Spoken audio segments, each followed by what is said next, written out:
Buenas tardes. Damos inicio a la primera videoconferencia del CONET.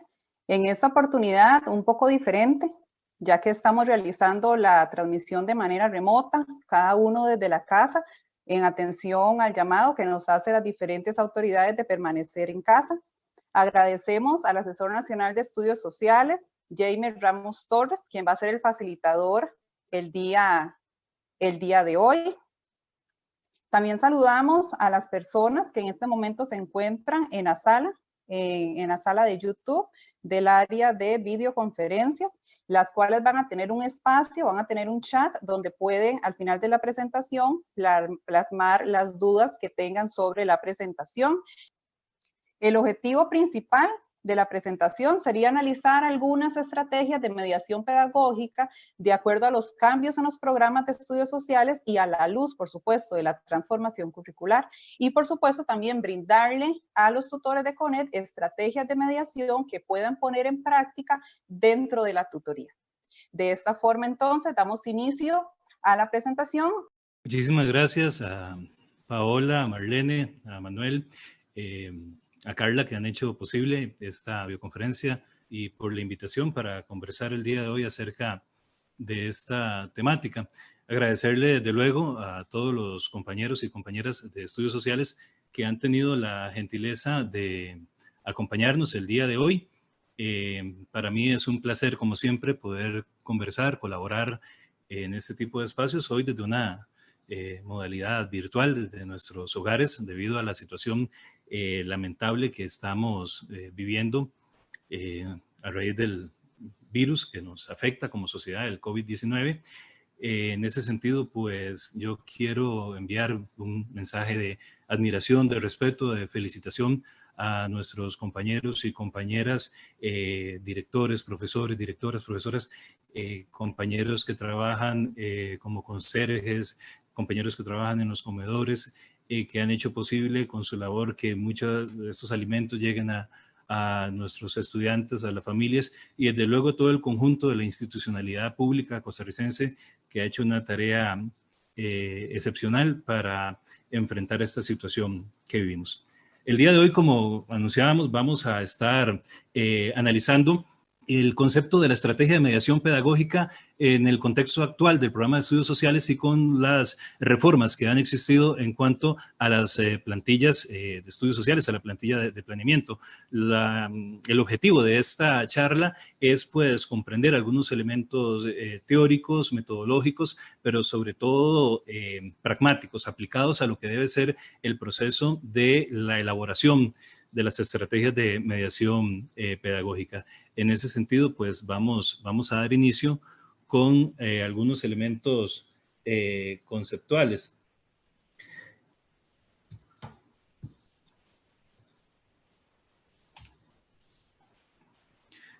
Bien, sería importante pues analizar para empezar el elemento, digamos, de definición de lo que es nuestra asignatura a la luz de los cambios que han existido con las política educativa, la política curricular, de lo que en sí representan los estudios sociales en la actualidad. Los estudios sociales, pues ha existido una gran discusión, un debate muy oportuno acerca de lo que representan desde el punto de vista de su definición, de lo que significan en cuanto a su rol dentro de lo epistemológico, dentro de lo axiológico y sobre todo dentro de lo curricular y lo didáctico.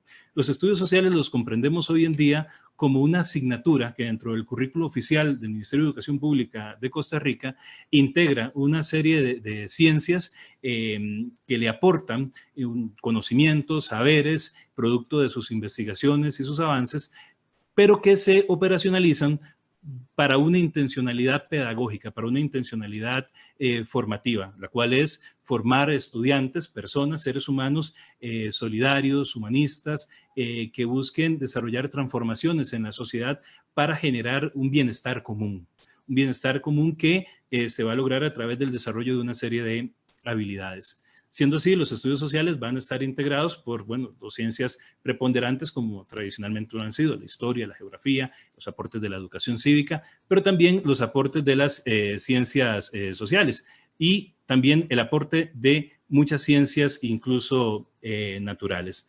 esta comprensión de los estudios sociales no supeditados únicamente a los aportes de la historia, la geografía o el conjunto de las ciencias sociales, permiten establecer que hay una intencionalidad particular, una intencionalidad propia de los estudios sociales. Esta intencionalidad es de índole pedagógica, es decir, formativa, lo cual, pues desde el punto de vista epistemológico, sitúa a los estudios sociales no como una asignatura que simplemente transmite saberes de manera acrítica o conocimientos de manera crítica, sino que hay una intencionalidad educativa, una intencionalidad, en este caso, pedagógica, y esta intencionalidad es desarrollar una serie de habilidades. Y sobre las habilidades hemos conversado bastante, ya que pues en los últimos años nuestro modelo educativo, el currículo costarricense, ha ido migrando hacia una educación que se centra en la persona, que se centra en los estudiantes, las estudiantes, y sobre todo que busca desarrollar habilidades para la vida.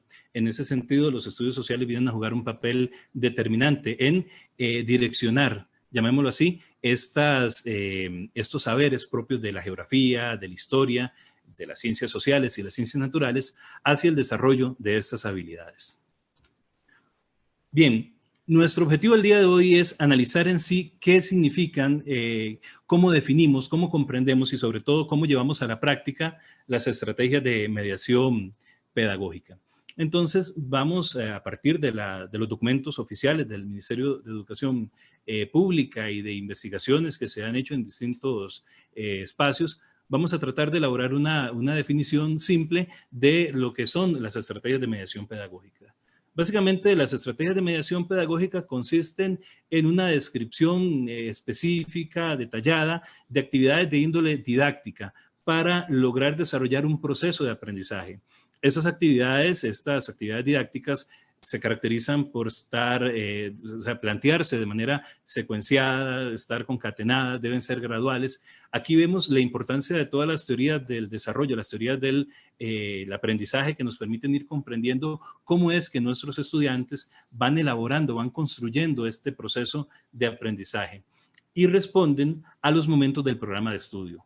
De aquí se deriva algo muy importante, lo cual es que el programa de estudio realmente es lo que orienta y en última instancia determina lo que debe ocurrir en el aula. Es decir, debemos tratar en la medida de lo posible, pues que nuestra planificación didáctica, en este caso, nuestros planes, nuestros planeamientos, tengan una estrecha relación con lo que plantea el programa de estudio y sobre todo que sean congruentes con lo que al final ocurre en el aula.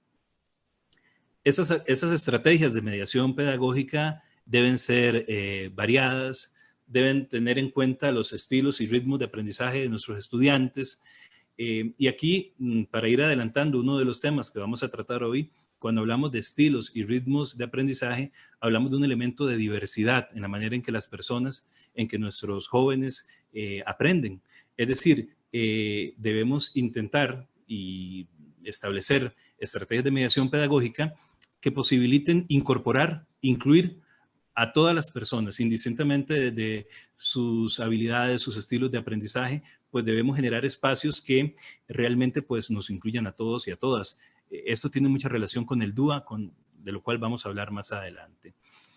Hay un aspecto importantísimo que es la selectividad de los recursos didácticos que se requieren para el desarrollo. O sea, debe existir una congruencia tanto en el tipo de actividades, en los recursos que seleccionemos a la hora en que planteemos esta mediación pedagógica.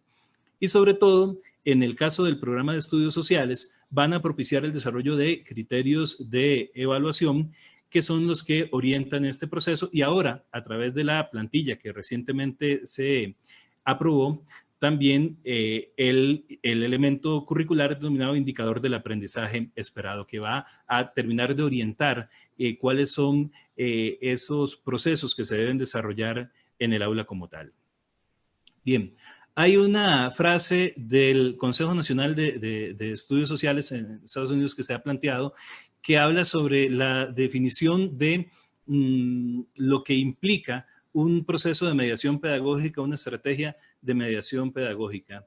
Y habla de, lo voy a leer y luego vamos a tratar de ir reflexionando sobre esta cita.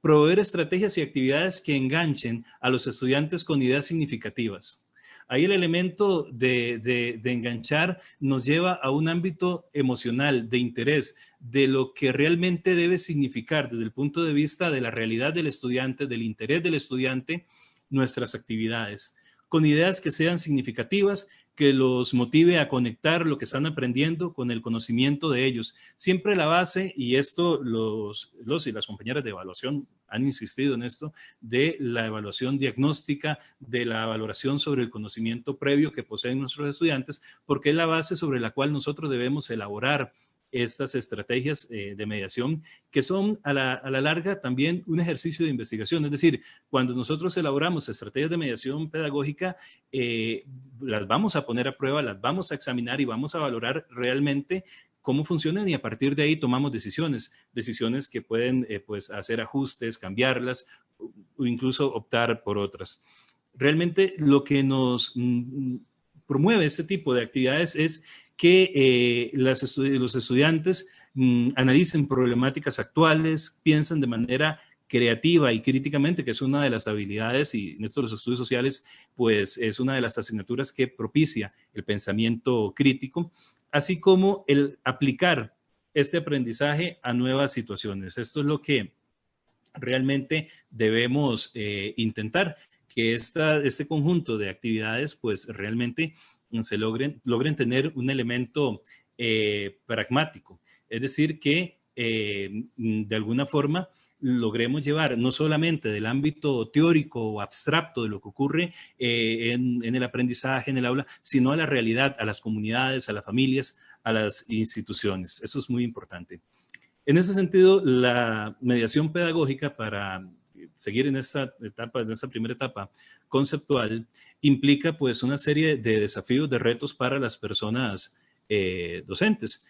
¿Qué quiere decir esto? Bueno, en primera instancia nos exige ser, como decía Giraud, intelectuales comprometidos con nuestra labor educativa, con nuestra labor pedagógica. O sea, que debe existir un posicionamiento teórico del docente que nos permita comprender las diferentes teorías del aprendizaje, el conocimiento propio de la historia, la geografía, el aporte de las ciencias sociales y naturales de nuestra asignatura, pero también elementos que tienen que ver con la evaluación, ahora con la neurociencia, con las tecnologías, etcétera.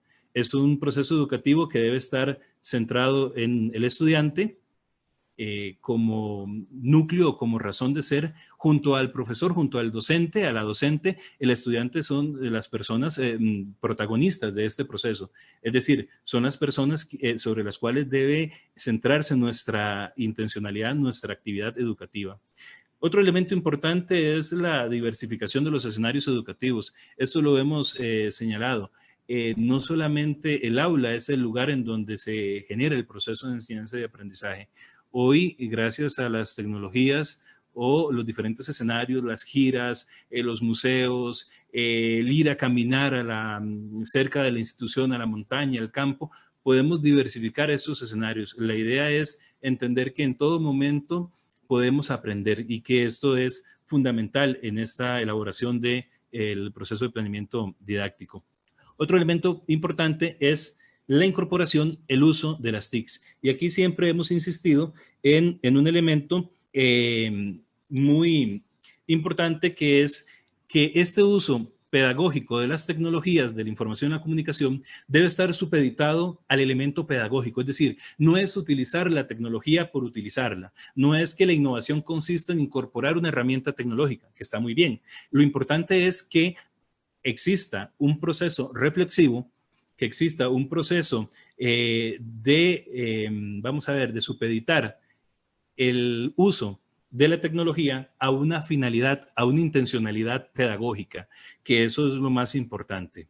En este caso, pues somos conocedores completamente de que no todas las instancias educativas, no todos los centros, no todas las familias, y en este momento esa desigualdad social se evidencia y lo hemos visto. No todas las familias en este país tienen acceso a la virtualidad, no todas las familias en este país, una gran cantidad de familias en este país no tienen acceso al Internet, no tienen acceso a una serie de recursos que pues dificultan de alguna manera que se puedan generar esto. Pero la tecnología es algo que hoy por hoy forma parte de nuestras vidas y debemos, en la medida de las posibilidades, incorporarlas. Y yo creo que nos habilita desde el punto de vista didáctico, desde el punto de vista pedagógico, una gran cantidad de oportunidades y el uso, como yo sé que en la mayoría de los casos de nuestros compañeros y compañeras de estudios sociales ocurre, pues hemos venido incorporando paulatinamente el uso de las tecnologías. En estas semanas he visto muchas iniciativas de compañeros y compañeras abriendo blogs, haciendo videos, generando recursos, y eso realmente es muy importante porque nuestra responsabilidad como docentes pues implica adaptarnos a estas circunstancias que, aunque lamentablemente son muy negativas desde el punto de vista de la salud pública, de la economía, muchas familias están en desempleo, pues también brindan de alguna manera una oportunidad de generar estos espacios. Y esto pues considero que es bastante o muy importante desde luego.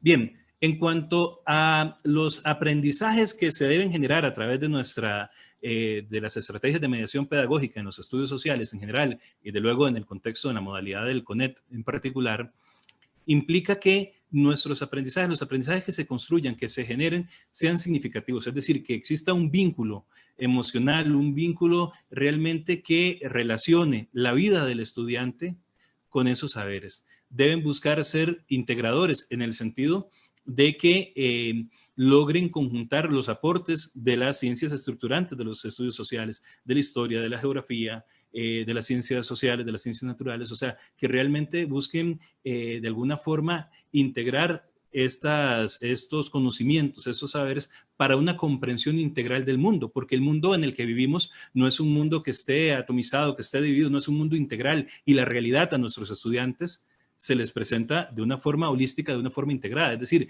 esos conocimientos deben permitir realmente hacer una lectura integral de ese mundo en el que vivimos. El otro elemento, y es muy importante hoy por hoy, es el elemento axiológico, el elemento de los valores.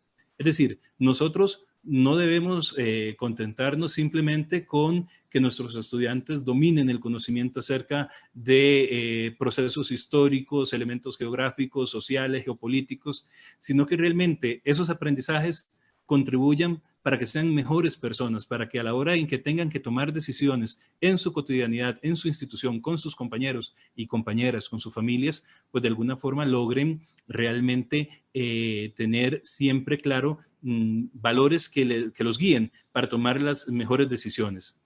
Por otra parte, deben significar un reto cognitivo.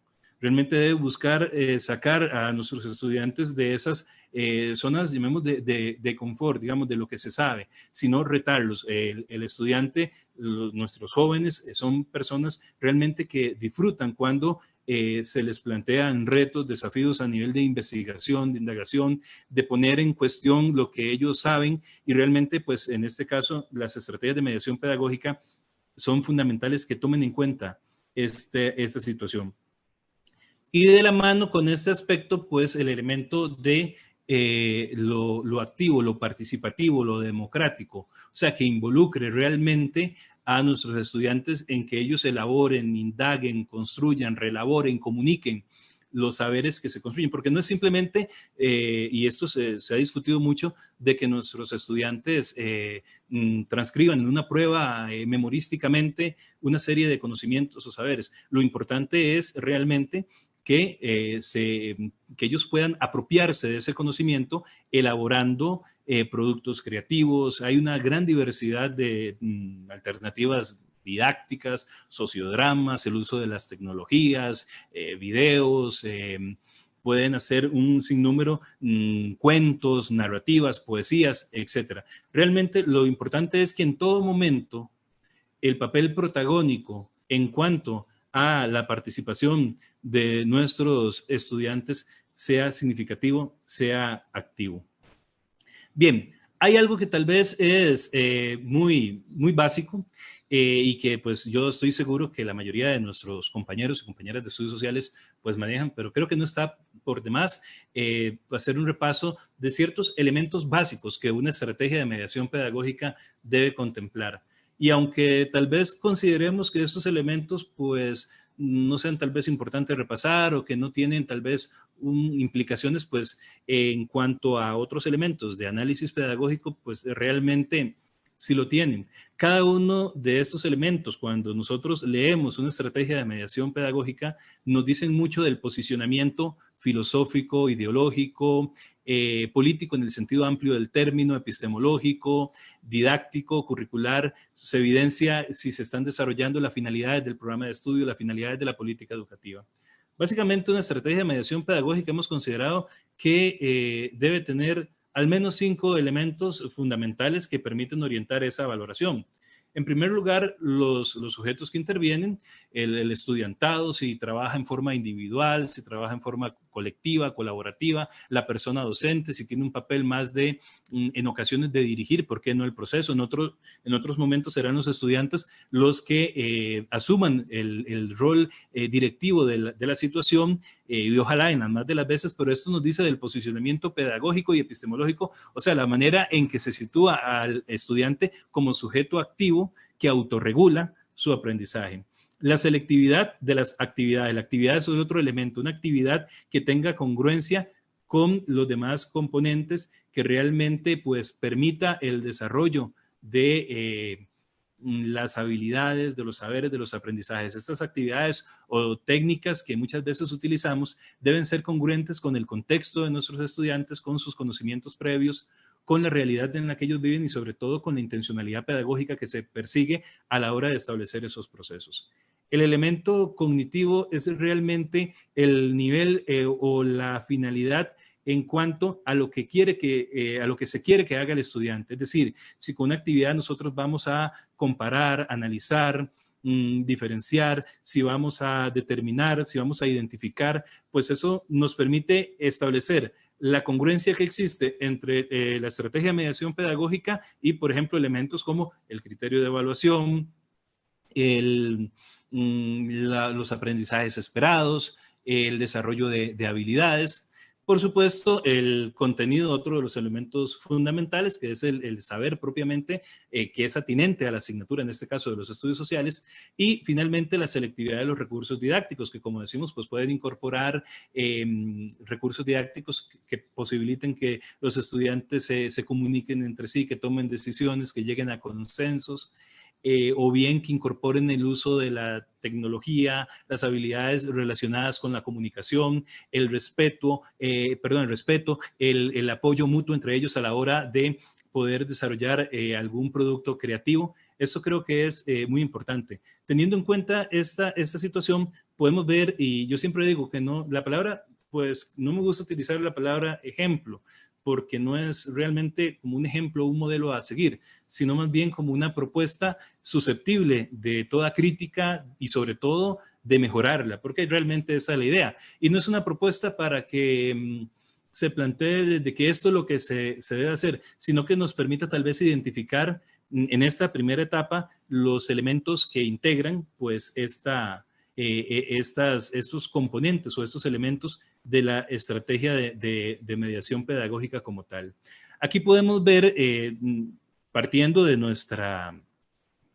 la metodología del programa de estudio, que es el aprendizaje basado en problema, vemos las etapas iniciales de lo que podría ser una estrategia de mediación pedagógica, y lo que me interesa aquí es tal vez rescatar en este color azul un poco claro, pues los sujetos, ¿verdad? La persona docente y el estudiantado, digamos, el recurso didáctico, las preguntas que son parte de ese contenido que están aquí en color morado, ¿qué es lo que se busca desde el punto de vista cognitivo? Que ellos autorregulen ese proceso de aprendizaje, y la actividad a través de una lluvia de ideas, que ellos comuniquen. Ese sería como ese elemento cognitivo que se puede ver. Como les digo, pueden haber muchísimos ejemplos. Yo siento que cada profesor pues tiene la suficiente expertise, el suficiente conocimiento y preparación para establecer sus actividades de la mejor manera, y que la idea es tener tal vez tener claro pues algunos elementos de la estructura básica. Aquí podemos ver en la segunda parte del análisis inicial, por ejemplo, en este caso, la actividad mediante una plenaria, la persona docente va a utilizar como recurso didáctico láminas de colores. Eso también tiene que ver con el tema del DUA, para que el estudiantado pueda hacer un análisis a partir de estas preguntas generadoras. la pedagogía de la pregunta problema, que es uno de los componentes fundamentales de nuestro programa de estudio, debe estar presente, ojalá, en todo el proceso. No porque tengamos que hallar necesariamente respuestas a todo lo que preguntamos, pero de forma tal que estas preguntas logren incentivar la curiosidad, retar en el buen sentido del término a nuestros estudiantes desde el punto de vista cognitivo, y sobre todo que les permitan siempre mantener una actitud de cuestionar lo que se aprende, los saberes, y sobre todo en una asignatura como los estudios sociales, que posibilita este tipo de interacción. Entonces, la idea con esta con esta parte de una estrategia de mediación pedagógica es realmente pues valorar los elementos que le integran, porque esto es realmente importante en el sentido de que nos permite pues conocer que de cada uno de estos elementos o componentes se derivan interpretaciones, como les decía, de índole curricular, pedagógico, ideológico, filosófico, epistemológico, etc. Podemos asumir el posicionamiento de una profesora, de un profesor, analizando o reflexionando sobre cómo se plantean estas estrategias de mediación pedagógica. Bien, otro de los elementos fundamentales, y esto lo hemos hablado en muchos otros espacios, incluso en una conferencia anterior acá con los compañeros y compañeras del CONET, son los aportes en cuanto a la enseñanza tanto de la historia como de la geografía en nuestro programa de estudio. Yo creo que es importante a la hora de tener en cuenta cómo se desarrolla este proceso, pues qué plantea desde el programa de estudios sociales aprobado por el Ministerio de Educación Pública, por el Consejo Superior de Educación, pues los aportes de la enseñanza de la historia. Bien, ¿qué nos enseña la historia en cuanto a los estudios sociales? Entre muchísimas otras cosas, permiten que nuestros estudiantes desarrollen una ubicación temporal de los diferentes acontecimientos, sucesos, permiten que analicemos formas de desarrollo, continuidad, de transformación de la humanidad, es decir, qué elementos de continuidad se mantienen, por ejemplo, desde la Edad Media hasta hoy, desde hace 200 años hasta hoy, qué cosas han cambiado, qué cosas se han transformado en los últimos 20 años. Por ejemplo, ahora que estamos viviendo esta situación que tiene elementos geopolíticos muy interesantes, bueno, ¿cómo hubiese sido esa situación hace 30, 40 años cuando el Internet no existía, cuando la interdependencia o la interconectividad en la que vivimos no se hubiese consolidado como está consolidado hoy en día? Bueno, realmente pues la historia nos permite comprender estos distintos procesos del desarrollo, las formas de desarrollo de los pueblos, de las comunidades, de los países, de los estados, y los procesos de transformación que como humanidad vamos desarrollando. También nos permiten comprender elementos de la política, de la economía, de la sociedad, de la cultura. Realmente los estudios sociales es una materia que posibilita, una asignatura, perdón, que posibilita realizar una lectura crítica del mundo en el que vivimos, un mundo complejo, un mundo que se transforma de manera acelerada. Y otro de los elementos muy importantes es el que nos permite desarrollar en nuestros estudiantes la conciencia histórica, es decir, ubicarnos como sujetos históricos, como personas que estamos viviendo un contexto histórico determinado, que ese proceso histórico, ese contexto histórico que vivimos, pues bebe o lógicamente es influenciado por un pasado inmediato, un pasado realmente que lo dota de toda una serie de características, y que las decisiones, que las circunstancias que vivimos en el presente pues van a tener lógicamente implicaciones para el futuro. Y desde el punto de vista pedagógico, la historia, la didáctica, la enseñanza de la historia posibilita el desarrollo del pensamiento crítico y analítico, que aparte de estar en las habilidades del perfil de salida del Ministerio de Educación Pública y de los fines del perfil de salida del programa de estudios sociales, realmente pues contribuyen muchísimo en la formación de personas, de ciudadanos y ciudadanas críticas, propositivas, y que realmente busquen transformar para bien la sociedad en la que viven. Ahora bien, ¿cómo aprendemos historia? ¿Cómo plantea el programa de estudios sociales que se aprende la historia? Bueno, en un primer momento, en una primera etapa, lo que se busca es generar un proceso de conciencia histórico-temporal, es decir, darnos cuenta de nuestra condición de seres históricos, que el estudiante desarrolle una noción, una conciencia plena de que hubo un pasado, que de ese pasado nosotros estamos conformados por las influencias, por todo el legado de ese pasado, y que a partir de ahí tenemos una responsabilidad con el futuro. Es decir, que no somos sencillamente personas aisladas de un proceso de devenir de la humanidad. El otro elemento fundamental es la empatía histórica. Esto nos permite realmente desarrollar conciencia acerca de cómo las otras personas eran las personas que vivieron en el pasado, que vivirán en el futuro, o sea, que comparten o que se han desarrollado en diferentes momentos o épocas de la historia, pues también eran seres humanos de carne y hueso que vivían, que sufrían, que tenían intereses, que tenían ilusiones, que sufrieron situaciones muy adversas y que realmente debemos ubicar en el tiempo histórico en que les correspondió vivir. Eso es muy importante en ese proceso de conformación del pensamiento histórico como tal. Otro elemento importante es la representación, la manera en que cada uno de los estudiantes representa cada uno de los procesos históricos, porque esto va a depender mucho del nivel de desarrollo cognitivo de nuestros estudiantes, de su madurez, de la forma en que, incluso sociocultural, del acceso a que hayan tenido a diferentes elementos, llámese literatura, cine, series, libros, la familia, para poder representar estos momentos de la historia de una forma, pues cada uno lo hará de una forma diferente, pero el proceso de mediación pedagógica en la didáctica de la historia que lo posibilita es ir generando posibilidades de una representación de la historia más cercanas a la realidad o a las diferentes hipótesis que se construyen sobre esa interpretación. El otro elemento importante es la manera en cómo se interpreta, y esto es un proceso que implica que el estudiante utilice ese conocimiento, ese saber y realice o construya a partir de su realidad, de sus posibilidades, procesos de cómo entiende, cómo puede expresar, cómo puede comunicar esa realidad histórica que está estudiando. Aquí es muy importante, y en todo este proceso, ahora lo vamos a ver, la selectividad de fuentes históricas, el tener conciencia de cómo podemos seleccionar la información, que esto nos lleva o que tiene una relación directa con las habilidades de nuestro perfil de salida del Ministerio de Educación Pública y del Programa de Estudios Sociales.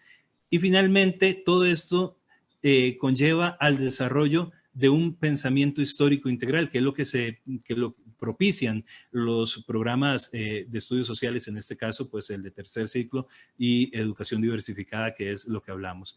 Esta es brevemente, y yo sé que pues no es la conferencia sobre cómo el aprendizaje, la didáctica de la historia son elementos muy básicos explicados en corto tiempo para tratar de comprender de alguna forma pues lo que todos ustedes ya conocen, ¿verdad? Que son el proceso en que nuestros estudiantes van incorporando esos saberes, estos conocimientos de la historia como tal.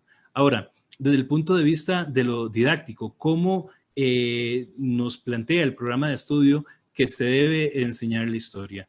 Y habla de una historia, y lo hemos dicho en muchos otros espacios, una historia que busca problematizar esos conocimientos. Iniciamos con la generación de preguntas, problemas, o sea, problematizar los diferentes acontecimientos, contextos, procesos que se analicen.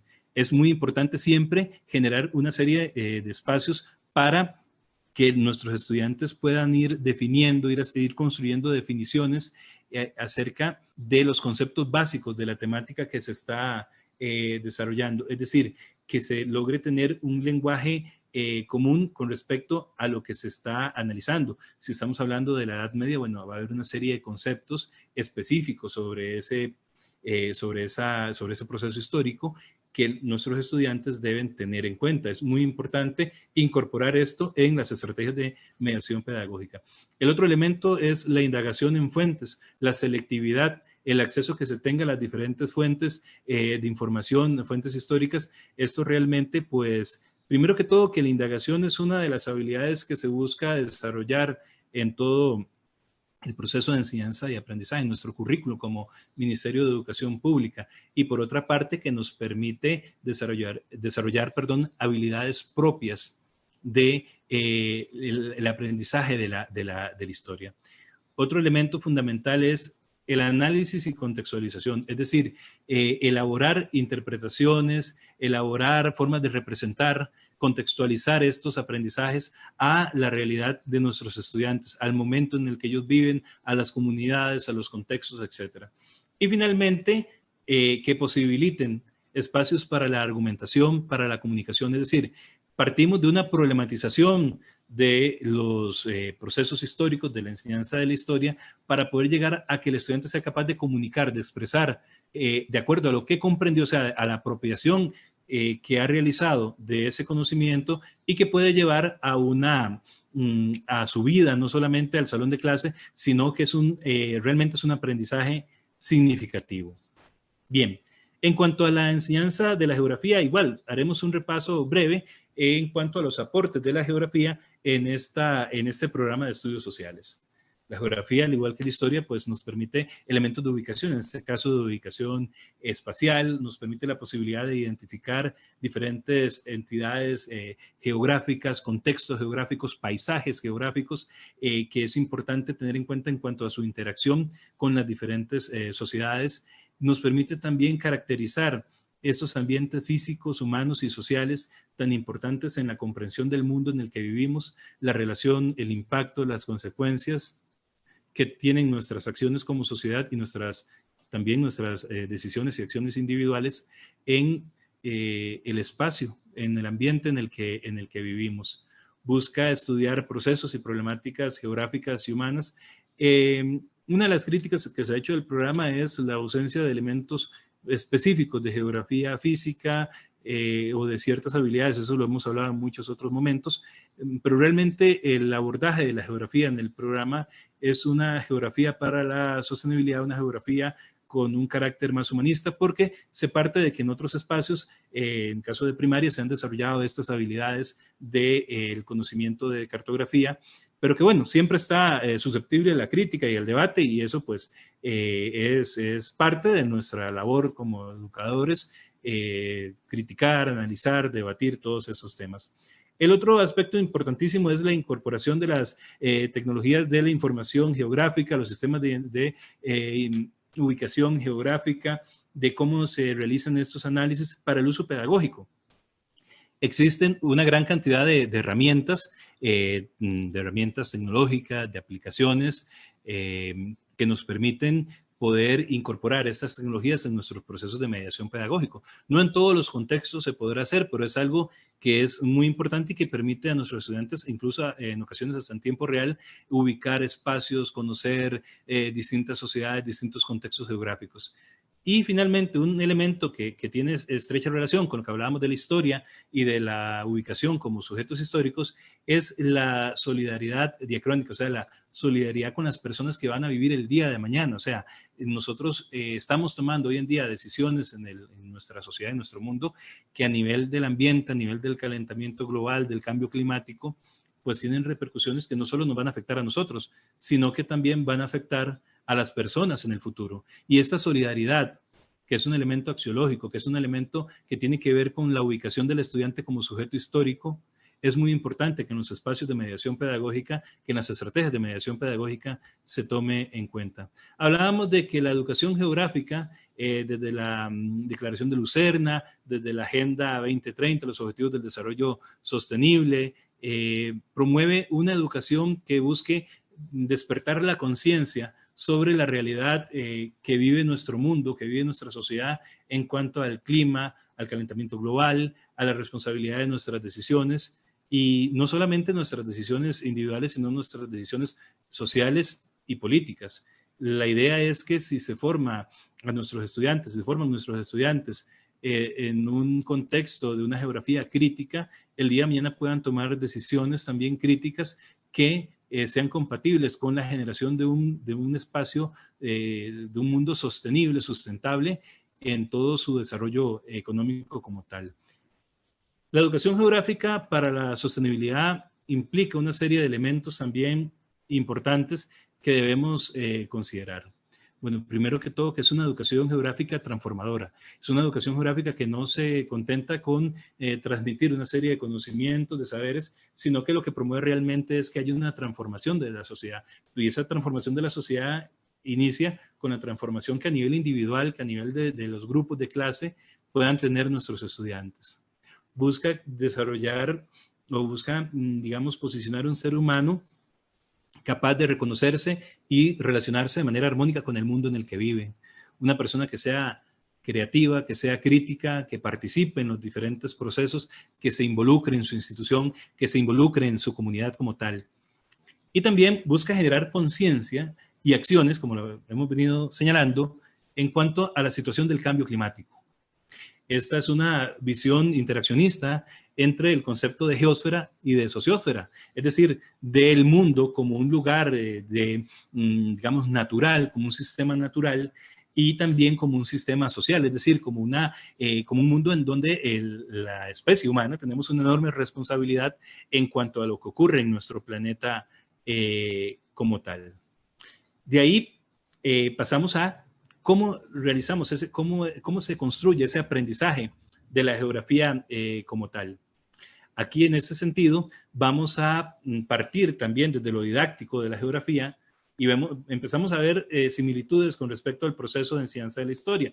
Incluso lo vamos a ver posteriormente con el aprendizaje basado en problemas como tal. Existe pues una generación de preguntas, problemas, una geografía de problemas, también una geografía que busca problematizar ese contenido. Hay espacios para la adquisición de información geográfica, de indagación, de selectividad de las fuentes, utilizando mapas, utilizando recursos tecnológicos en línea que nos permiten obtener información geográfica en páginas web de instituciones, de instancias internacionales, nacionales. Luego, un proceso de organización de esa información geográfica, que es el momento en que el estudiante, el conjunto de estudiantes, ojalá de forma colaborativa, de forma que se apoyen mutuamente, busquen cómo organizar esa información, o sea, apropiarse, elaborar procesos, productos con esa información, para posteriormente pasar a una etapa de análisis de esa información geográfica, establecer conclusiones, comparar, analizar cómo ha evolucionado diferente fenómeno en cuanto a la sociedad relacionado con la geografía y finalmente buscar respuestas y soluciones a esas problemáticas. Vemos que aquí la influencia de la pedagogía crítica, de la pedagogía de la pregunta que nos hablaba Freire, está presente tanto en los elementos de la didáctica de la historia como de la didáctica de la geografía de nuestro programa de estudios sociales, pues hacen hincapié en que el cuestionamiento constante, la problematización constante de nuestros saberes es fundamental. Y finalmente se busca que estos saberes, este análisis, esta solución de problemas que tienen que ver con elementos de lo cotidiano de nuestros estudiantes, de sus familias, de su institución educativa, ¿por qué no de sus comunidades? Busquen cómo se establezcan estrategias o alternativas para que el estudiante logre comunicar, o sea, ejecutar, y esto nos relaciona directamente también con el DUA, de lo que vamos a hablar en un momento. Comunicar esta información geográfica, es decir, no es el aprenderse ciertos saberes por aprendérselos, sino es que realmente se logre hacer algo pragmático, significativo con esa información. Bien, el otro elemento que hemos hablado bastante también y que tiene mucho que ver a la hora en que debemos hacer nuestro proceso de planeamiento didáctico, con las nuevas plantillas también, es el aprendizaje basado en problemas, es decir, la metodología que establece nuestro programa de estudio. El programa de estudio sugiere dos metodologías, que una es el aprendizaje por descubrimiento y la otra es el aprendizaje basado por problemas. El aprendizaje basado en problemas integra en gran medida al aprendizaje por descubrimiento. Nosotros hemos hecho hincapié en el ABP porque consideramos que es de las dos sugerencias que plantea el programa de estudio, es el que posibilita el desarrollo de las habilidades de una forma más integrada, más congruente, más consecuente. Esta metodología del aprendizaje basado en problemas realmente posibilita que el desarrollo de las habilidades del perfil de salida que ha establecido el Ministerio de Educación Pública en su política educativa y curricular, y también el perfil de salida del programa de estudios sociales como tal. Las etapas del aprendizaje basado en problema, de acuerdo a la literatura, reciben diferentes nombres. En nuestro programa de estudio se establecen estas 5 etapas. Una primera etapa que se denomina el problema, que es el momento de realmente plantear la problemática, problematizar el contenido. Si vemos, la didáctica de la historia iniciaba con problematizar, con preguntas-problema, la didáctica de la geografía inicia con también problematizar, generar preguntas-problema, pues el ABP tiene congruencia, y ahora lo vamos a ver más adelante. Posteriormente se requiere de un análisis, de un planteo inicial de esa problemática, de tomar decisiones, que los estudiantes puedan en forma grupal ponerse de acuerdo, ver en dónde se va a investigar. Aquí es importante, lógicamente, como en todo el proceso, pues la guía, la mediación de la profesora, del profesor de estudios sociales a la hora de establecer como este análisis inicial. El otro elemento fundamental es la investigación, la indagación, la selectividad de fuentes que permitan al estudiante ir conociendo ese mundo de fuentes históricas, de fuentes geográficas, de fuentes en las ciencias sociales y naturales. Este trabajo ojalá también se integre de manera colaborativa, pero también puede ser individual, una indagación individual sobre esas fuentes que permita seleccionar la información, que permita contrastar la información, que es una de las habilidades que se persigue en el perfil de salida, como lo hemos hablado. El otro elemento, la otra fase, la otra etapa, es la interpretación. O sea, es el apropiarse de esa información, de ese conocimiento. Aquí podemos establecer técnicas o actividades que tienen que ver con elaborar de forma creativa y de forma colaborativa maneras en que ellos interpreten, analicen, comparen, determinen, identifiquen estos procesos. Y finalmente, la parte del reporte, la socialización, la comunicación, el tratar de plantear propuestas de cómo se puede transformar esa situación inicial del problema. Y vemos que se plantea como un ciclo, porque esto no acaba. Realmente, cuando llegamos a esta etapa del reporte, vamos a encontrar que existen nuevas preguntas y preguntas que pueden ser nuevamente utilizadas para desarrollar otras estrategias de mediación pedagógica y posibilidades de indagación, de reflexión, de interpretación. Eso es muy importante porque es la metodología del programa, y así lo han señalado las diferentes directrices que ha planteado el Viceministerio Académico en cuanto a lo que orienta el proceso de mediación pedagógica en la enseñanza de los estudios sociales. Bien, aquí podemos ver en este cuadrito, pues, una descripción de estas etapas, ¿verdad? En cuanto al problema, lo que se busca es que el estudiantado conozca, plantee la búsqueda de fuentes necesarias para llevar a cabo este proceso de aprendizaje. En el análisis inicial, lo que se permite es que, ojalá de forma colaborativa, interactuando con el docente, pues busquemos qué realmente conocemos acerca de cada una de estas temáticas, qué se necesita para aprender, dónde podemos investigar, cómo nos vamos a organizar. Eso tiene que ver mucho con habilidades de la primera dimensión, por ejemplo, el aprender a aprender, la planificación, la autorregulación, cómo realmente voy a organizar mi proceso de aprendizaje. Y tiene implicaciones epistemológicas muy importantes, porque sitúa al estudiante no como un sujeto pasivo que recibe información, sino como un sujeto activo que decide, que realmente tiene una responsabilidad directa sobre lo que se construye, sobre lo que se elabora en el salón de clase.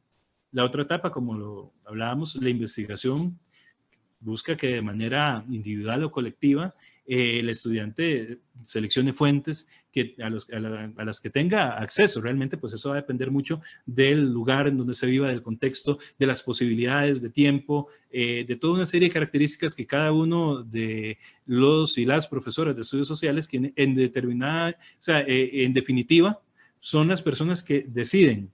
Son las personas que tienen todo el poder, todo el criterio técnico, toda la expertise para decidir qué sucede en el salón de clase, porque esta actividad es una actividad muy específica de cada uno y de cada una de nosotros en lo que ocurre en el salón de clase. Yo creo que esto es importante, tener en cuenta pues que realmente hay un ejercicio de autonomía de la labor docente en lo que ocurre en el aula como tal. La otra etapa es la interpretación. Esta etapa, la idea es que se busque pues análisis cualitativos o cuantitativos.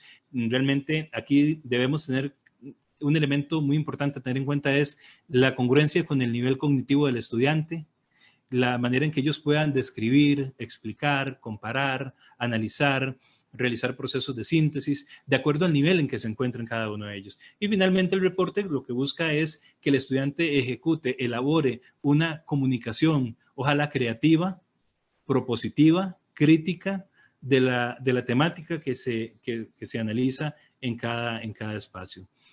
Esto plantea que el ABP, que el aprendizaje basado en problema como metodología del programa de estudio, es un aprendizaje que tiene que ser activo, que está orientado, como lo dice su nombre, a la solución de problemáticas que le queden cerca al estudiante. ¿Qué quiere decir que le queden cerca? Que sean contextualizadas, que tengan que ver con su vida, que tratemos de acercar emocional y contextualmente ese aprendizaje a lo que vivencian nuestros estudiantes. Debe centrarse en el estudiantado y nuestro rol, como lo hemos hablado en muchas ocasiones, debe ser de facilitadores de ese proceso de aprendizaje como tal.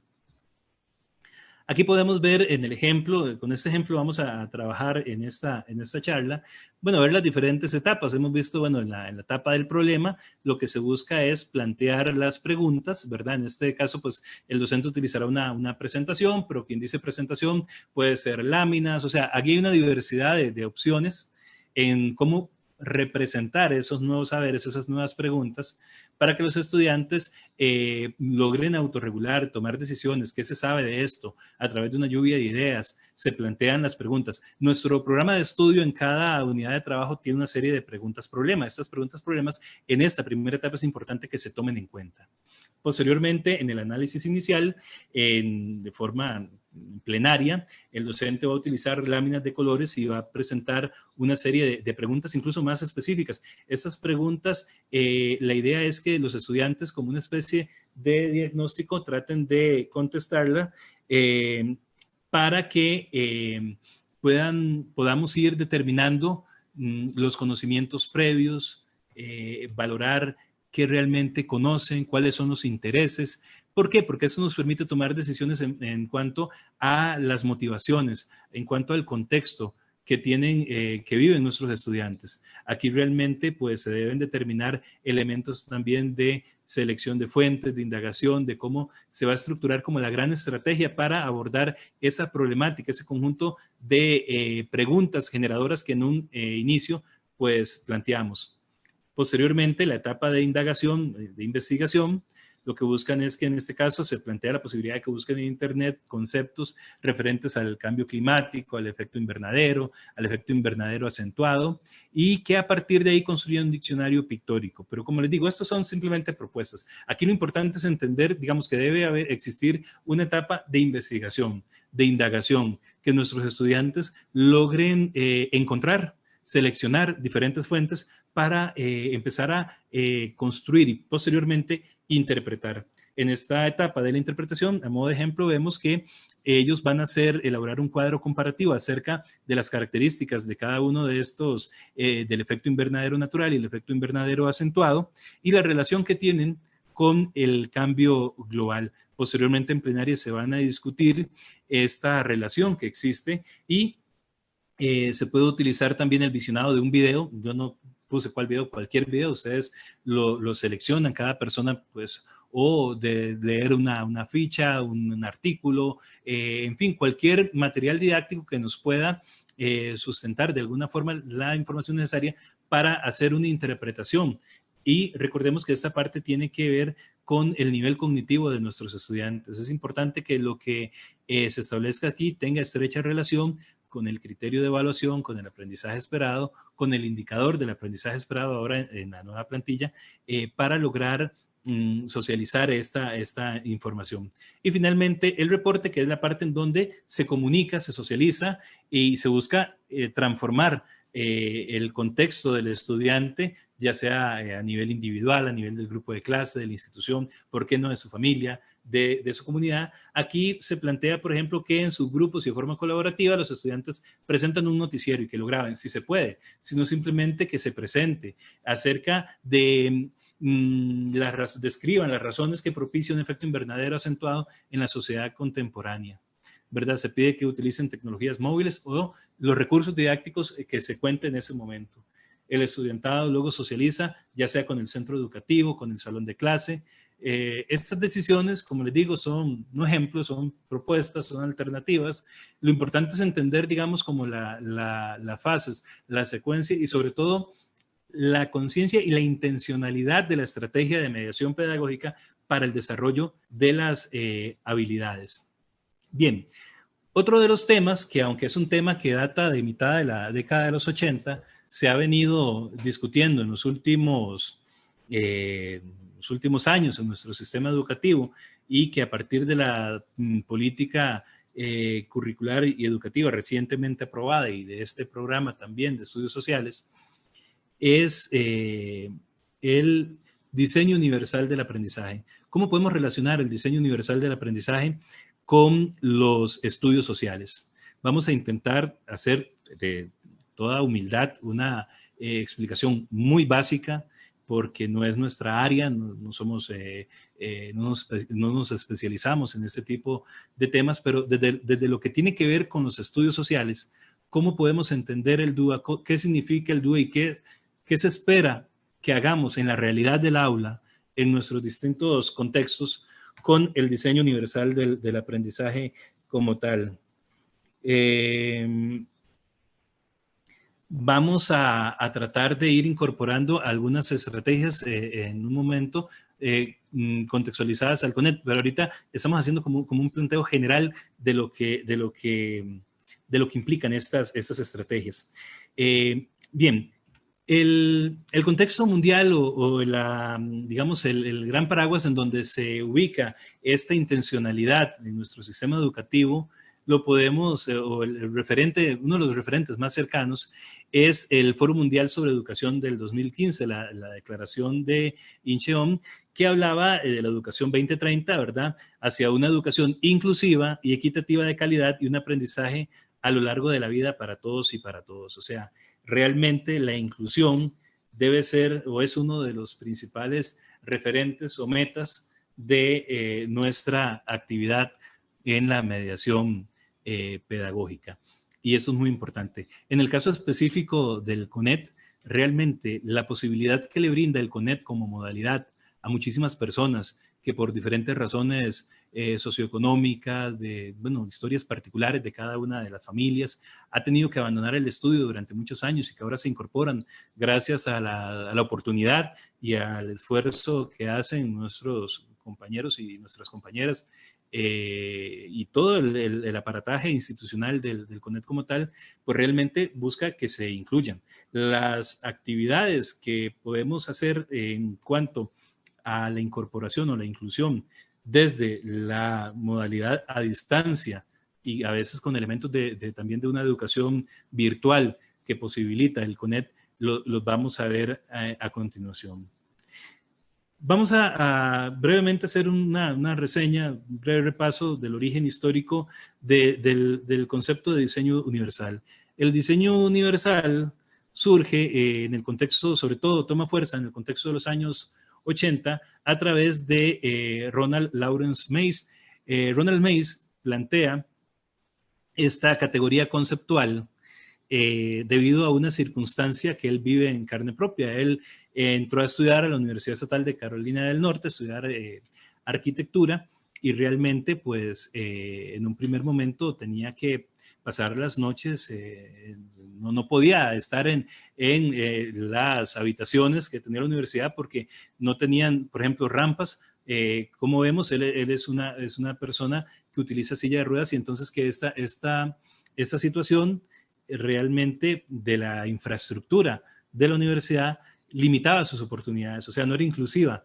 Con eso digamos, despertó conciencia, mucha conciencia en cuanto, sobre todo, al área en que él se especializaba, que era la arquitectura. Él fue arquitecto, diseñador, educador, fue una persona que impactó mucho realmente el mundo desde el punto de vista de la arquitectura y el diseño, porque gracias a este aporte teórico del diseño universal, lo que busca es que a nivel de infraestructura los elementos que se establezcan de acceso realmente sean universales, es decir, que sean elementos diseñados para que todos y todas podamos utilizarlo. Básicamente esa es la idea, no que se establezcan muchos elementos o algunos elementos que solamente permiten el acceso a un conjunto de personas, sino establecer un diseño que posibilite el acceso, que incluya a todos y todas. Posteriormente, él como profesor universitario, establece toda una serie de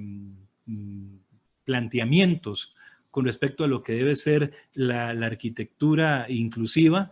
Gracias al aporte de él se aprueban en Estados Unidos muchas leyes que tienen que ver con cómo se construyen los edificios y que hoy por hoy impactan o que han tenido influencia en todo el mundo. Pero en el ámbito de la educación, específicamente, es en la década de los 80 y en el Centro de Tecnología Especial Aplicada, en el CATS, en que este grupo de científicos, Skip Stahl, Ann Meyer, David Rose, Grias Meyo, que vienen de diferentes áreas, desde la educación especial, la psicología, la neuropsicología, la educación desde luego, tratan de tomar este concepto de diseño universal y llevarlo al área del aprendizaje. Ellos estaban trabajando, realizando investigaciones con diferentes apoyos técnicos en hospitales en Boston, por ejemplo, y llegaban a la conclusión de que muchos de los apoyos técnicos, de las ayudas técnicas que ellos construían, pues de repente pues servían o eran útiles para un grupo determinado, pero tal vez para otro no, y realmente buscaron cómo resolver en el ámbito de la educación, del aprendizaje, esta situación. Es a partir de este Centro de Tecnología Especial Aplicada que surge el diseño universal del aprendizaje, que es el que hoy pues permea muchos programas de educación, muchos currículos a nivel de prácticamente todo el mundo. Los fundamentos teóricos del DUA se basan en el aporte, lógicamente, en los últimos años de la neurociencia, la comprensión de cómo aprendemos, cómo funciona nuestro cerebro, esa plasticidad, esa complejidad, esa interacción que caracteriza nuestra manera de aprender. Lógicamente, asume muchos postulados de las teorías del aprendizaje, de Vygotsky, de Piaget, de Brunner, etcétera, etcétera. De la teoría del aprendizaje asume a la diversidad, de la forma de construir, las teorías relacionadas con el andamiaje. Otro de los elementos fundamentales son las tecnologías. Las tecnologías de la información y la comunicación posibilitan hoy por hoy que se representen de alguna forma los saberes, los conocimientos, de manera diversa, tomando en cuenta aspectos que tienen que ver con lo auditivo, con lo visual, con lo kinestésico, o sea, que incorporan diferentes maneras de representación, que de eso va mucho el diseño, de eso va el diseño universal del aprendizaje. Y la otra gran ciencia, de verdad, los aportes que desde la educación, que es el área en donde se busca aplicar esto. Bien, básicamente se habla de que nuestro cerebro, pues, a modo de entender su funcionamiento, tiene diferentes redes que tienen que ver con la forma en que nosotros construimos el aprendizaje y nos implicamos. Paul MacLean habla de 3 cerebros dentro del aula, ¿verdad? Que hay un cerebro, pues, que él denomina humano, que tiene que ver con procesos como el razonamiento abstracto, el lenguaje, la lectoescritura, pero que también hay un cerebro emocional que tiene que ver con elementos de la motivación, de la cooperación, del apoyo mutuo, de la empatía, de la solidaridad, de las emociones. Nos hemos encontrado en diferentes momentos en que nuestros estudiantes de repente están más motivados hacia ciertas temáticas o incluso hacia ciertos profesores, ciertas instituciones, ciertos contextos, aunque realmente el abordaje de los temas sea lo mismo. Y un cerebro que él denomina reptiliano, que tiene que ver con los ciclos de atención, la actividad física, el sueño, etc. Básicamente la idea tiene que ver con estas redes del reconocimiento, el qué del aprendizaje en un primer momento, ¿verdad? Estas redes busca cómo entender la manera en que se recaba la información, la manera en que se categoriza esa información, lo que oímos, lo que leemos, los diferentes estilos en cuanto a la manera en que escuchamos una canción, vemos un video, etcétera. O sea, realmente del qué del aprendizaje. Otra de las redes es el cómo del aprendizaje, que tiene que ver con el elemento de planificación y ejecución de las tareas. la forma en que nosotros vamos a representar, vamos a interactuar y vamos a apropiarnos de ese aprendizaje y lo que vamos a hacer con él.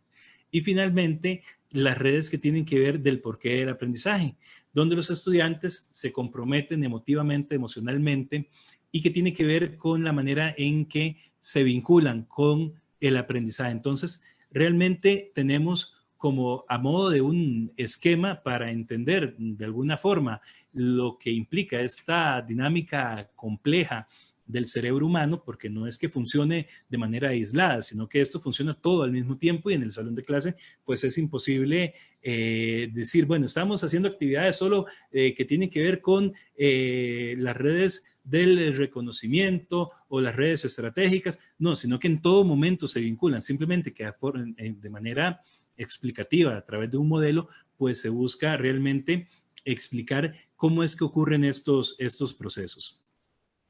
Estas imágenes pueden ejemplificar de alguna forma, por ejemplo, lo que implican las labores ejecutivas o el vínculo en cuanto a los aportes de la neurociencia.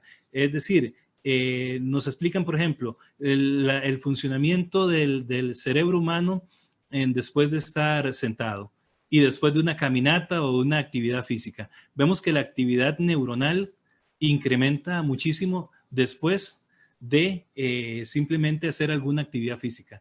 Esto pues nos da claves de cómo nuestros estudiantes pueden interactuar en los salones de clase. Con respecto a la actividad cerebral, cuando leemos, vemos una actividad menor, cuando escuchamos, cuando recordamos las cosas o cuando las explicamos o tratamos de exponer, comunicarlas, de tratar de posicionarnos, utilizar de forma pragmática ese conocimiento, vemos una actividad cerebral mayor. Esto pues para muchos de ustedes, yo estoy completamente seguro, no es nada nuevo, es algo que se conoce de los aportes de la neurociencia y sobre todo de la experiencia en el aula. Realmente, cuando los estudiantes exponen, explican, se apropian de ese conocimiento, pues se logran mayores avances. Entonces, el diseño universal del aprendizaje, lo que se plantea desde el CATS es un modelo para, de alguna forma, orientar tanto el diseño de políticas curriculares, pero sobre todo los procesos de mediación pedagógica. Es decir, es un modelo que constantemente se revisa, que se replantea en cuanto a las investigaciones, porque se parte de que el acto educativo está en proceso constante de cambio, de mejora, de investigación, de reacomodos, de construir, de deconstruir un conjunto de estrategias como tal. Entonces, se parte de este modelo que busca, a partir de ese conocimiento de las redes afectivas, del por qué se aprende, de las redes del reconocimiento, qué se aprende, de las redes estratégicas, cómo se aprende, busca atender la diversidad que implica la realidad de nuestros salones de clases, es decir, la diversidad que encontramos en nuestros contextos educativos, desde elementos de cómo motivamos, cómo captamos el interés, cómo se mantiene el esfuerzo y la persistencia, cómo se generan procesos de autorregulación, cómo se representan esos saberes, la percepción a través de audios, imágenes, de lenguajes y símbolos, de cómo se comprenden realmente esos procesos. Y sobre el cómo se aprende a través de actividad física, unos aprendizajes activos, de la expresión y la comunicación. Vemos este elemento de la expresión y la comunicación y directamente hacemos la relación con lo que plantea la ABP, con lo que plantea la didáctica de la historia y la geografía, que al final de cuentas lo que ocupamos es que nuestra estrategia de mediación pedagógica, indistintamente en la modalidad que tengamos, en este caso pues hablamos del CONET, los estudiantes pueden elaborar a través de las indagaciones, presentaciones, pueden elaborar videos, pueden elaborar cuentos cortos, pueden elaborar diferentes maneras en que ellos expresen lo significativo del aprendizaje que obtuvieron. Y tiene que ver con las funciones ejecutivas, es decir, que el estudiante sea activo, sea el protagonista de estos diferentes procesos de enseñanza y aprendizaje. Aquí los elementos del aprendizaje visual, del aprendizaje auditivo y del aprendizaje kinestésico son muy importantes como tal. Hay muchas razones por las cuales se debe utilizar el DUA o se debe incorporar el DUA en los procesos de aprendizaje, procesos de enseñanza y aprendizaje, en este caso en la elaboración de las estrategias de mediación pedagógica. Primero porque todo pues, es un tema humanista, ¿verdad?, que atiende la diversidad lógicamente favorece un currículo que sea flexible, educa a personas realmente competentes, porque no solamente estamos planteando que el estudiante aprenda de una determinada manera, bajo una determinada técnica y que haga siempre lo mismo, sino que realmente logre aprender de muchas formas. Anteriormente se planteaba que de acuerdo al estilo del aprendizaje había como casi que encasillar al estudiante en el estilo que tuviese. No, realmente lo que se debe hacer es tomar en cuenta esa diversidad y generar espacios diversos para que el estudiante tome decisiones, para que se puedan hacer representaciones o comunicaciones de esos aprendizajes de acuerdo a esa diversidad. Favorece lógicamente el tema de la accesibilidad, se aplican a lo didáctico, a lo específico del salón de clase, los aportes de la neurociencia y sobre todo busca reivindicar estas diferentes capacidades, es decir, dar posibilidad que los estudiantes tal vez que tengan mayores facilidades desde el punto de vista kinestésico para a través de la movilidad, a través del ejercicio, a través de los sociodramas, explicar o expresar sus saberes, lo hagan los que tienen tal vez facilidad para hacerlo en prosa, escribir o hacerlo mediante un dibujo, un cuento corto, etcétera. Toda la diversidad de recursos y actividades que nosotros logramos poner para, de alguna forma, incentivar que nuestros estudiantes se apropien, interpreten, reinterpreten, construyan y deconstruyan ese aprendizaje es lo fundamental en ese sentido. Finalmente, pues este es el modelo que se ha generado, ¿verdad? Donde lo que se busca es que existan múltiples formas para generar el compromiso, para captar el interés, para establecer el esfuerzo y mantenerlo, mantener esa persistencia, esta autorregulación y sobre todo buscar que nuestros estudiantes se encuentren decididos y motivados. Desde el punto de vista de las múltiples formas de representación, busca que la forma en que se perciben, que se presentan estos saberes, esta información, tome en cuenta la diversidad de nuestros estudiantes, que sea a través de imágenes, de colores, de audios, de textos. Y no es que en una clase tengamos que hacer todas las formas de representación, no. La idea es que diversifiquemos en cada clase, porque yo creo que uno de los, tal vez de los mitos que se han elaborado a partir del DUA es que se pretende que se tenga que hacer en una clase todas las formas de representación, todas las estrategias para involucrar emocionalmente o comprometer al estudiante o todas las actividades ejecutivas de acción que busquen la actividad física. Y realmente pues eso, pues sabemos los que hemos estado en las aulas muchos años que eso no se puede lograr. Se puede lograr ir diversificando a través de diferentes actividades, paulatinamente se pueden ir incorporando y sobre todo no manteniendo como un mismo libreto siempre, una misma estrategia fija que inamovible, ¿verdad? Una estrategia ortodoxa que siempre sea la misma, no, sino que realmente se busque diversificar, representarse. Un día utilicé un video, otro día utilizo imágenes, otro día utilizo una lectura, otro día utilizo un audio, otro día hacemos una dinámica colectiva, otro día en parejas, otro día individual. Me explico, o sea, la idea es que realmente exista una diversificación de las estrategias de mediación pedagógica a través de este modelo, que este modelo me sirva para tomar decisiones en cuanto a la construcción de estas estrategias de mediación pedagógica y diferentes múltiples formas de acción y representación a través de las actividades físicas, de la expresión y la comunicación y sobre todo de las funciones ejecutivas. Que el estudiante sepa que con ese saber, con ese conocimiento, puede realmente hacer algo que sea, que le permita transformar su realidad, que lo permita transformarse a él, ser una persona diferente a partir de lo que ha aprendido en ese proceso educativo como tal.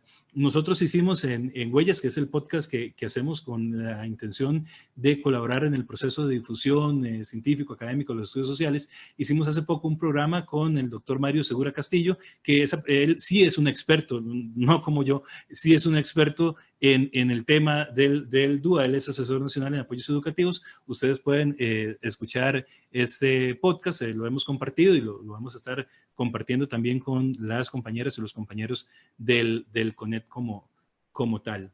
Bien,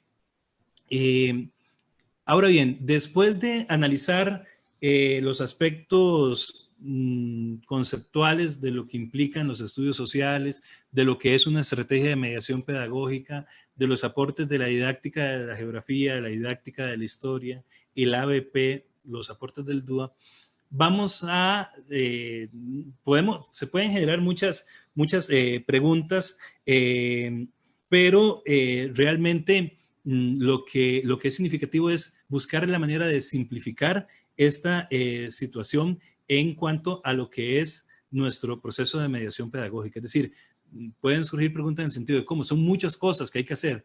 Realmente lo que debemos diseñar es una estrategia que tome en cuenta esos elementos en la medida de las posibilidades. Y vamos a ver que es que cada uno de estos, de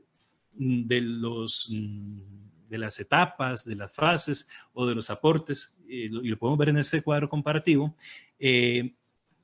son comunes. O sea, no implica realmente que debamos hacer cosas muy diferentes a las que hayamos hecho, sino que lo que hagamos, lo hagamos de una forma intencionada, consciente, hacia esa elaboración de las estrategias de mediación pedagógica. Si comparamos las fases iniciales de la didáctica de la geografía, de la didáctica de la historia, el aprendizaje basado en problemas, incluso si tomamos en cuenta algunas, el elemento de las formas de compromiso, vemos que lo primero es realmente problematizar el contenido, involucrar emocionalmente, que sea de interés para el estudiante, que tenga que ver con lo que desarrolla en el aula.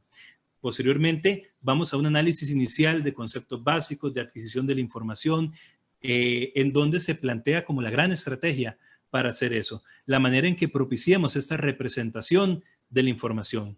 Posteriormente se harán procesos de investigación, de análisis, de interpretación. Vemos que en cada una de las didácticas de geografía, de la didáctica de la historia, de las etapas de la ABP, que en última instancia es lo que nos orienta, pues realmente lo que permiten es llegar a un proceso de comunicación, de socializar, de buscar soluciones y comunicar lo aprendido, formas de acción y de expresión. O sea, que realmente estos 4 elementos teóricos que hemos analizado el día de hoy en cuanto a las estrategias de mediación pedagógica de los estudios sociales, realmente tienen que ver mucho entre sí. O sea, que no son que tengo que hacer un montón de cosas diferentes, no, es orientar las actividades que hemos desarrollado a través de nuestra metodología, que es el ABP, tomando en cuenta los aportes del DUA, los aportes de la historia y la geografía, para concretarlos en una estrategia de mediación pedagógica que se acomode al contexto, que pueda ser compatible con la realidad de nuestros estudiantes. Bien, para llegar al final de esta charla, vamos a hablar de la plantilla de planeamiento. Y aquí yo voy a hacer una pausa para señalar dos consideraciones creo que es importante. Lo primero lo que yo voy a explicar aquí es lo que oficialmente ha aprobado el Ministerio de Educación Pública y yo sé que ha sido un tema polémico, que hay críticas, pero realmente es con lo que estamos trabajando en este momento. Yo personalmente, no lo hablo como de forma institucional, yo puedo tener mis críticas, mis observaciones, pero realmente yo quiero partir del respeto y la valoración del trabajo que hicieron mis 2 compañeros asesores nacionales que construyeron esta plantilla y a los cuales yo les debo mi admiración, mi respeto y pues que yo en este espacio voy a tratar de simplemente explicar la dinámica de cómo funciona esto y cómo podemos llevarlo a la modalidad de los CONET. Ok. Aclarado esto, pues vamos a comenzar. Primero que todo, hay un documento muy importante que se elabora con el fin de orientar la mediación pedagógica centrada en las habilidades. La idea de este documento, que se llama Orientaciones para la Mediación Pedagógica por Habilidades, lo que busca es que el diseño de las plantillas del planeamiento didáctico propicien la elaboración de estrategias de mediación pedagógica que desarrollen progresivamente estas habilidades. Todo esto tiene un documento de referencia que entró a regir este año, que es la circular del Viceministerio Académico 0004-01-2020, que son los lineamientos generales para el inicio del curso lectivo 2020 y que establecen que el año 2020 es el año de la transformación curricular, ¿verdad? Una apuesta por la calidad educativa. Este documento es el que establece que se van a utilizar unas nuevas plantillas de planeamiento que tienen una serie de elementos que vamos a explicar. Bien, La plantilla tiene realmente, la estructura de la plantilla tiene 4 elementos muy importantes. Una, los aspectos administrativos de siempre, en donde se establece pues la institución, el nivel, el nombre del profesor, todos los elementos propios de lo administrativos. Luego establece las habilidades. Se establecen específicamente las habilidades que en cada plantilla, en este caso, ya sea en el caso de nuestra asignatura de forma mensual, se van a desarrollar. Estas habilidades se toman de forma prescriptiva, intacta, de la política curricular. Esas habilidades están acompañadas de sus indicadores, la definición de esos indicadores o pautas para el desarrollo de la habilidad, que ahora vamos a ver que lo que hacen es que nos permiten de alguna forma comprender cómo se van desarrollando estas habilidades como tal. Una tercera etapa de esta plantilla de planeamiento está conformada por los componentes curriculares. Estos componentes curriculares son propios del programa de estudio con la incorporación de un par de componentes nuevos que lo vamos a ver, y uno de ellos son los niveles de desempeño que van a tener estrecha relación con los procesos de evaluación de los aprendizajes. Entonces, vamos a ver bueno, lo primero, las habilidades. Sabemos que nuestro perfil de salida del estudiante, el Ministerio de Educación Pública, está integrado por 13 habilidades ubicadas en 4 dimensiones que tienen que ver con lo que se espera que el estudiante logre desarrollar a través de su paso por nuestro sistema educativo. Esas habilidades tienen cada una de ellas indicadores que pueden ser entendidos como pautas mínimas de la habilidad, o sea, que orientan la forma en cómo esta habilidad se va desarrollando y deben evidenciarse en el proceso educativo. La presencia o tomar en cuenta estos indicadores a la hora de establecer el proceso de mediación pedagógica es muy importante porque garantizan que se dé la progresión de la habilidad como tal.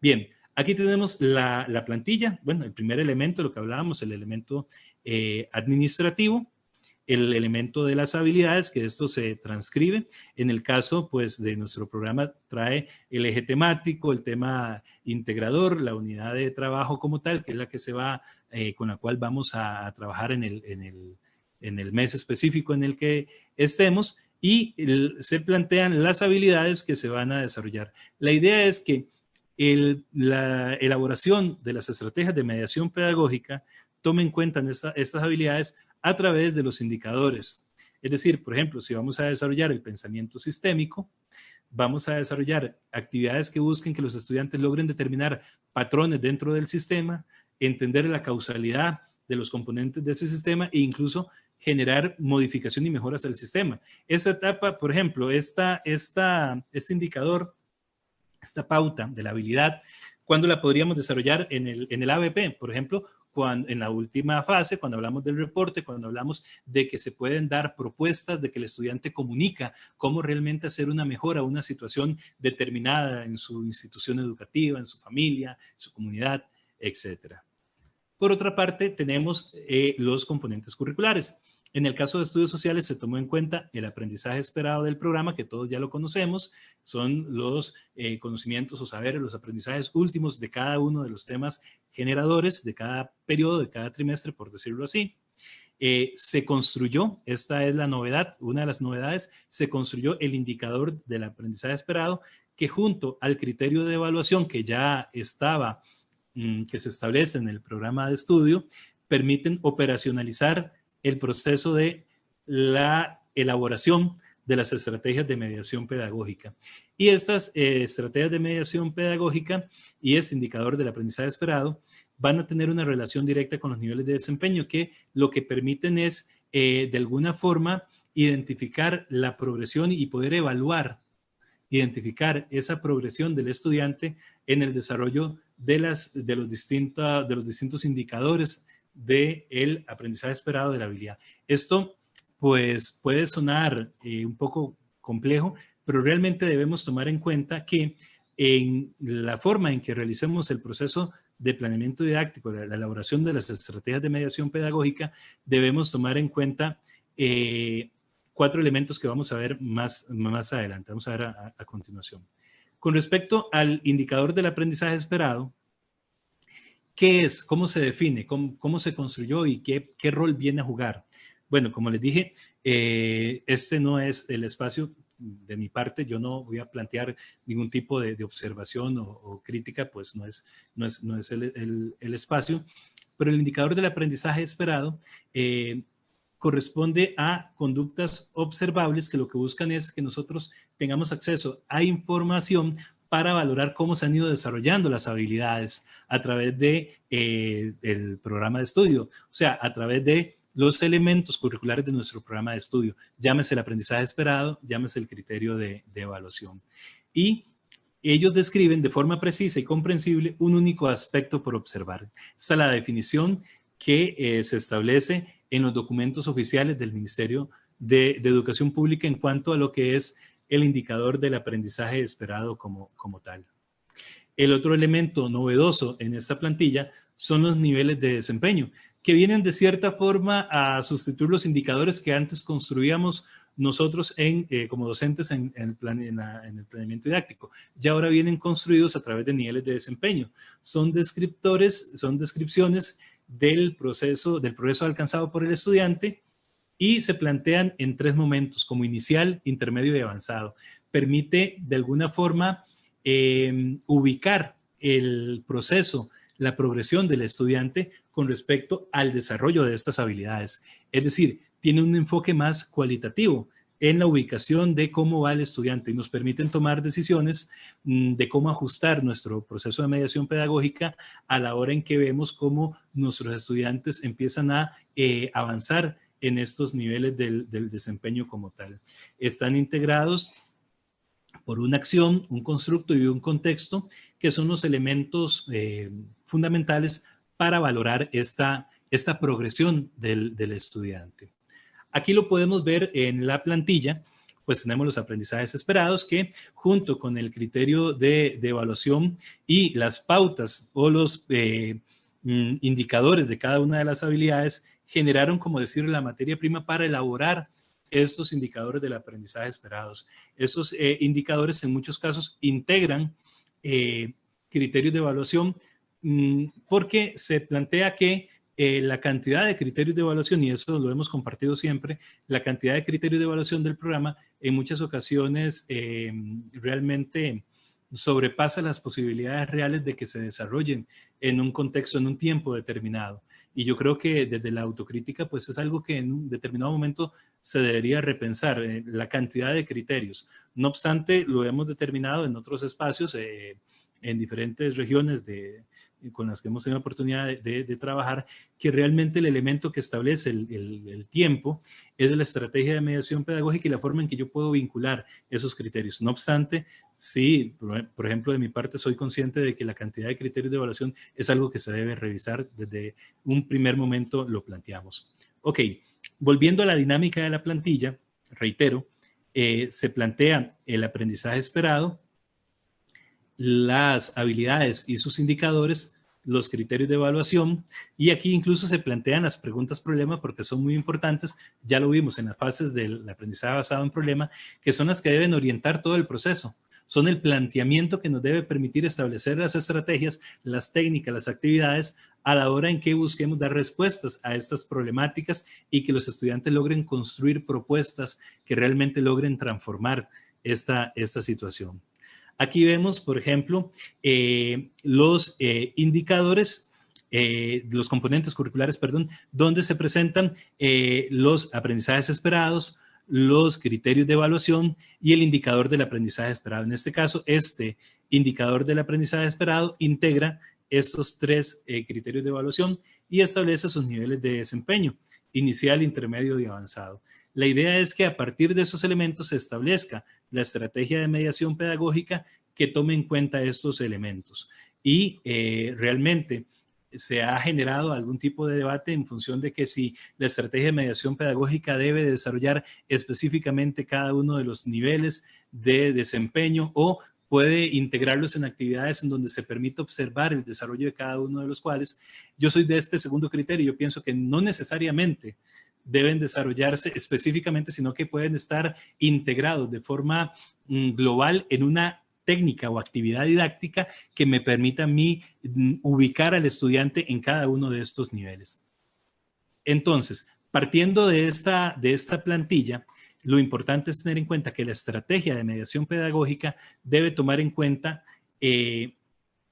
estos 4 elementos. Primero que todo, y lo dicen los documentos oficiales del Ministerio de Educación Pública, en las indicaciones en la caja de herramientas se plantea también, lo que rige el desarrollo de la estrategia de mediación pedagógica en su planteamiento estructural es, y lógicamente metodológico, es el aprendizaje basado en problemas. O sea, las fases que vimos anteriormente.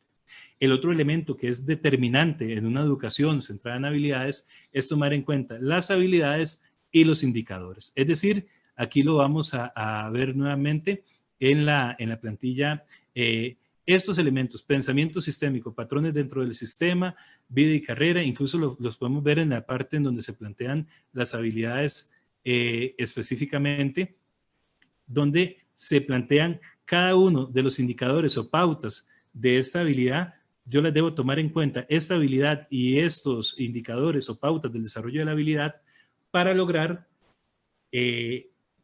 incorporarlos, que estén implícitos en las estrategias de mediación pedagógica que se establecen. Ok. El otro elemento, el tercer elemento que se debe tomar en cuenta, y es el elemento inmediato que está en la plantilla, es el indicador del aprendizaje esperado, que como vimos, el indicador del aprendizaje esperado toma en cuenta elementos del programa de estudio propios como el aprendizaje esperado, los criterios de evaluación y sobre todo las habilidades y sus indicadores a la hora en que se plantee el desarrollo de las estrategias de evaluación, de las estrategias de mediación pedagógica, perdón. ¿Por qué? Porque esto realmente es lo que orienta, en última instancia, el indicador del aprendizaje esperado es el que orienta la construcción desde el punto de vista del nivel cognitivo, de los contenidos, de los saberes, el desarrollo de las estrategias de mediación pedagógica. Y finalmente, tomar en cuenta desde una percepción global, integral, holística, el DUA. Es decir, que en el conjunto de estrategias de mediación pedagógicas que nosotros vamos a plantear, deben estar presentes estas diferentes formas de representar, diferentes formas de establecer compromiso y diferentes formas de expresión y de ejecutar tareas por parte de nuestros estudiantes. Entonces, yo, pues repito, estos son los elementos básicos para elaborar las estrategias de mediación pedagógica en la nueva plantilla de estudios sociales. Ahora, a modo de ejemplo, vamos a retomar lo que planteamos antes y simplemente vamos a recordar las etapas del aprendizaje basado en problemas. Aquí el análisis es desde el ABP. Ver cada color representa cada una de las etapas. Como le digo, estas son propuestas. Aquí vemos que se usan carteles de colores para plantear primero las preguntas problema, las preguntas generadoras, y a partir de aquí discutir en forma asamblearia. Los estudiantes discuten asertivamente las impresiones, las ideas previas. Posteriormente, el estudiantado en forma colaborativa va a elaborar una conceptualización, un glosario en el cual define estos conceptos claves, o sea, plantea qué debe saber, cuáles son las bases, en este caso conceptuales, para abordar el tema, en este caso de la Primera Guerra Mundial. Se socializan esas definiciones. Posteriormente, se indaga mediante el uso de las TIC las principales causas de la Primera Guerra y la razón por la cual se le denominó en su momento la Gran Guerra. Eso es el proceso de indagación como tal. Posteriormente, con la guía del docente se observa un video corto, generalmente son videos cortos lo que se utiliza en el salón de clase, y los estudiantes en su grupo van a identificar estas causas y esta razón por la cual se le denominó la Gran Guerra a través de la elaboración. Esta es la parte ejecutiva, es la parte que ellos tienen que elaborar, pues realmente una interpretación, pueden realmente pues apropiarse de ese conocimiento comparando, ¿verdad? Estos tipos de causas en causas sociales, económicas, políticas, ideológicas, etc. Y finalmente se diseña una breve presentación para que se socialice esta presentación de acuerdo a las condiciones o características. Entonces, este primer análisis, vamos a hablar de las etapas que están presentes. Otro posible análisis es tomando en cuenta las formas de representación, las formas de acción y expresión, las formas de compromiso, diferentes y múltiples formas de compromiso que nos plantea el modelo del DUA como tal.